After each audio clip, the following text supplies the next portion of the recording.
السلام عليكم ورحمة الله وبركاته، اهلا وسهلا بحضراتكم فيديو جديد. فيديو النهارده ان شاء الله عن لوحات التحكم. معانا حضراتكم لوحة تحكم خارجة شحن ان شاء الله. لوحة التحكم حضراتكم راكب عليها ترموستات فوكس كوري 2001 اف لتشغيل 2 دفاية وشفاط واحد وشفاط 2 وخلايا تبريد، وتايمر حضراتكم شغال على شفاط رقم 1 للتهوية وسحب الامونيا من داخل مكان التربية.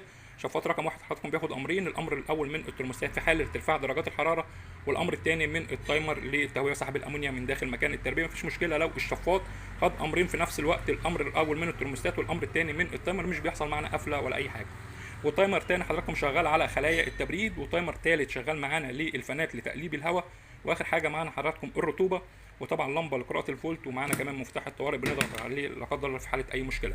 طبعا حضراتكم اللوحه هتشغل معانا 2 دفايه، فبالتالي ركبنا الكوندكتور اللي يستحمل معانا 2 دفايه كهرباء، ركبنا كوندكتور 40 امبير، كمان ركبنا السلك اللي يستحمل معانا الاثنين دفايه سلك 6 مللي حاجه محمله عشان يستحمل معانا الاثنين دفايه الكهرباء.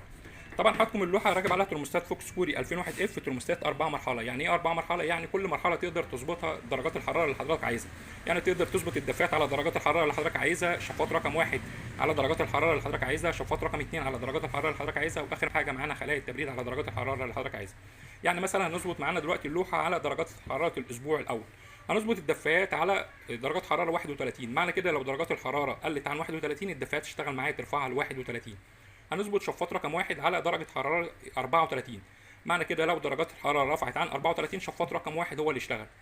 نظبط شفاط رقم 2 عن درجة حرارة 35، معنى كده لو شفاط رقم 1 اشتغل ودرجات الحرارة ما قلتش عن 34، لو رفعت ل 35 شفاط رقم 2 هيخش معانا. هنظبط اخر حاجه معانا خلايا التبريد على درجه حراره مثلا 36، معنى كده لو درجات الحراره وصلت ل 36 خلايا التبريد هتشتغل معانا. اول طبعا ما خلايا التبريد هتشتغل معانا هتقلل معانا درجات الحراره تاني، فبالتالي نتيجه الفصل هتكون بالتدريج. اول حاجه تفصل معانا خلايا التبريد، وده دايما اللي بننصح بيه عشان خاطر الرطوبه ما تعلاش معانا في المكان، ان الخلايا التبريد تفصل قبل الشفاطات. بعد كده درجات الحراره تقل معانا ل 35 شفاط رقم 2 يفصل معانا، لو قلت ل 34 شفاط رقم 1 يفصل معانا. دي افضل حاجه حضراتكم ان احنا نركب ترموستات ان هي تخش المراحل بالتدريج، عكس ما تكون الترموستات واحد مرحله وتشغل معانا كل المراحل في وقت واحد وتفصل في وقت واحد.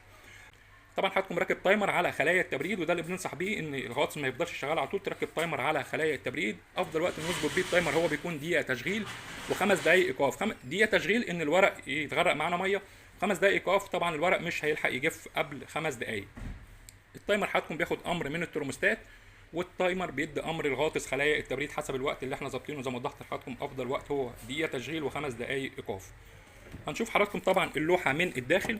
طبعا الكوندكتور الاول اللي هو 40 امبير لاثنين دفايه، وكوندكتور الشفاط رقم 1، كوندكتور الشفاط رقم 2، كوندكتور خلايا التبريد، كوندكتور الفانات، واخر حاجه معانا كوندكتور الرطوبه. طبعا هنا مفتاح الثنائي راكب حضراتكم على العموم، وطبعا هنا طريقه التوصيلات زي ما واضح امام حضراتكم. هنا طبعا بعد ما وصلنا سلك الحساسين، حساس الرطوبه وحساس الحراره اللي بننصح بيه دايما، حساس استانلس، ده الحساس حضراتكم اللي هو الترموستات الكوري اللي بننصح بيه دايما، لان طبعا الترموستات هو المحور الرئيسي في تظبيط درجات الحراره سواء صيف او شتاء. يوجد بفضل الله تصنيع جميع لوحات التحكم للغرف المنزليه وعنابر الدواجن، كهرباء 220 وكهرباء 3 فاز. عنوان المؤسسه حضراتكم في عزبه الهجانه مدينه نصر القاهره، ويوجد شحن لجميع المحافظات، او بتبحث من اي مكان عن مؤسسه ابو مالك على اللوكيشن بتظهر لحضرتك على طول. شكرا والسلام عليكم ورحمه الله وبركاته.